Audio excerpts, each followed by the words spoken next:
જોડાઈ ચૂક્યા છે હાર્દિક। સાધનો છે પણ કનેક્શન નથી, એટલે આવી ઘટનાની શું રાહ જોવાઈ રહી છે? સાધનો રાખી દીધા અને મોલ છે, જે ગેમ ઝોન છે તે ધમધમ તો કરી દીધો, પરંતુ કનેક્શન નાખવાનું કદાચ ભૂલી ગયા।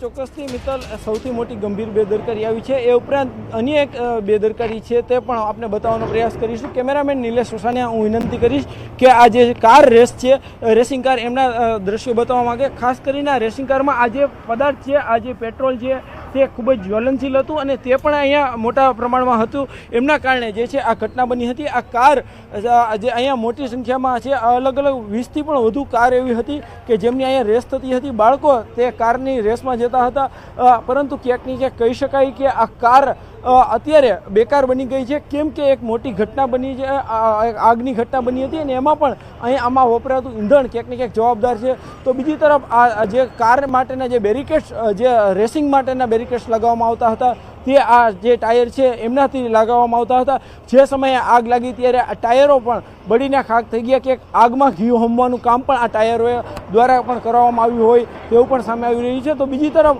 હાલ અત્યારે જે છે આજે વહેલી સવારમાં જે ગૃહમંત્રી પણ તેઓ પહોંચ્યા હતા, સાથે સાથે મુખ્યમંત્રી પણ પહોંચ્યા હતા અને હવે આ જે ઘટના સ્થળે છે અત્યારે 7 જેટલા જેસીબી મશીન છે કે તેમના દ્વારા હાલ જે છે અહીંથી સમગ્ર જગ્યાએથી કાટમાળ જે છે ખસેડવાની કામગીરી હાથ ધરવામાં આવી રહી છે। ખાસ કરીને જે રીતના આ જે છે આ કાટમાળ દૂર કરવામાં આવી રહ્યો છે, 7 જેટલા જેસીબી મશીન છે તેમની મદદથી આ સમગ્ર જે છે એ કાટમાળ ખસેડવામાં આવી રહ્યો છે। તો બીજી તરફ સૌથી મહત્વની બાબત એ સામે આવી છે કે એનઓસી નહોતી લેવામાં આવી।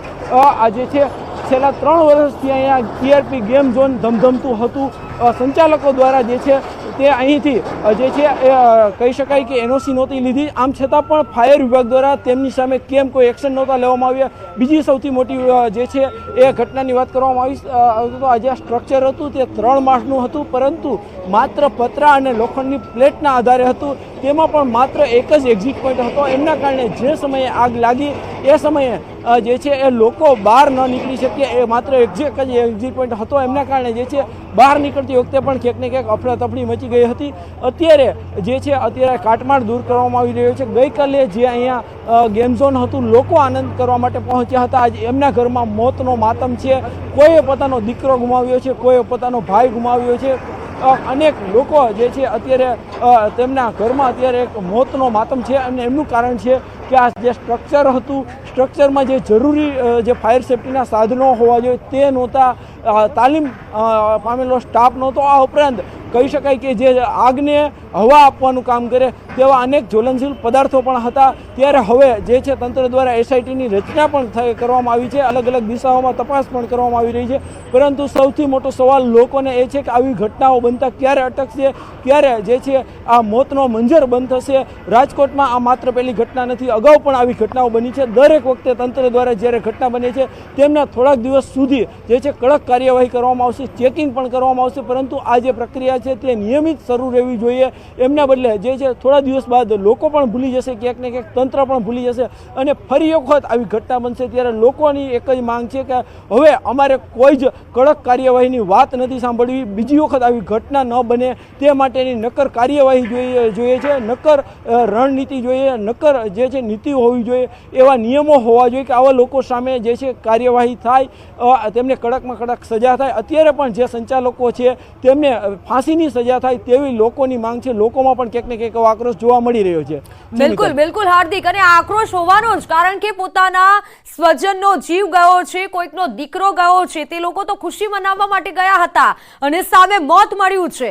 વિગત એવી હાર્દિક સામે આવી છે કે એન્ટ્રી અને એક્ઝિટ માટે એક જ રસ્તો હતો, એટલે આ પણ એક ગંભીર બેદરકારી થઈ શકાય, કારણ કે કંઈક મોટું થાય તો લોકો નીકળી ક્યાંથી શકે? ચોક્કસથી મિત્તલ, હું ફરી એક વખત કેમેરામેનને એ દ્રશ્ય બતાવવાનો વિનંતી કરીશ કે આ જે વિસ્તાર છે, આ જે જેસીબી અને આ સાઈડનો, ત્યાં માત્ર એન્ટ્રી અને એક્ઝિટ માટેનો એક જ જે ગેટ હતો એટલા માટે લોકો જ્યારે આગ લાગી ત્યારે તેઓ બહાર ન નીકળી શક્યા. સામાન્ય રીતે જ્યારે આવું કોઈ ગેમ ઝોન હોય જ્યાં વધુ લોકો આવતા હોય ત્યારે એક ઇમરજન્સી જે છે એક્ઝિટ પોઈન્ટ હોવો જોઈએ. આ નિયમ પણ છે અને આ નિયમનું જે છે પાલન પણ કરવું જોઈએ અને આ નિયમનું પાલન કરવાની જવાબદારી પણ રાજકોટ ફાયર વિભાગની છે. તેમના દ્વારા પણ નોટિસ જે છે નહોતી આપવામાં આવી, તો કેમ કોઈ કાર્યવાહી નહોતી કરવામાં આવી તે પણ સૌથી મોટો સવાલ છે. બીજી તરફ કાલે વધુ લોકો આવ્યા એમની પાછળનું એક કારણ એવું પણ સામે આવી રહ્યું છે કે જે છે ગઈકાલે એક ખાસ સ્કીમ પણ રાખવામાં આવી હતી, પરંતુ આ સ્કીમ જાણે મોતની સ્કીમ હોય તેવું જે છે એ સાબિત થઈ રહ્યું છે. માત્ર ઓછા 99 રૂપિયામાં જે અલગ અલગ ગેમને આનંદ માણી શકે એવી સ્કીમ રાખવામાં આવી હતી અને એટલા માટે જ વેકેશનના સમયમાં બાળકો અહીંયા જે છે એ રમત રમવા આવ્યા હતા, પરંતુ જાણે એમની જ જિંદગી સાથે અત્યારે આ સંચાલકોએ રમત રમી લીધી છે. એમના જ મોતના મોઢામાં તેઓને ખુલ્લેઆમ ધકેલી દીધા છે. અત્યારે એ વેદના જાણવી હોય તો એમના માતા પિતાના હાર્દિક, આપ જોડાયેલા રહેશો.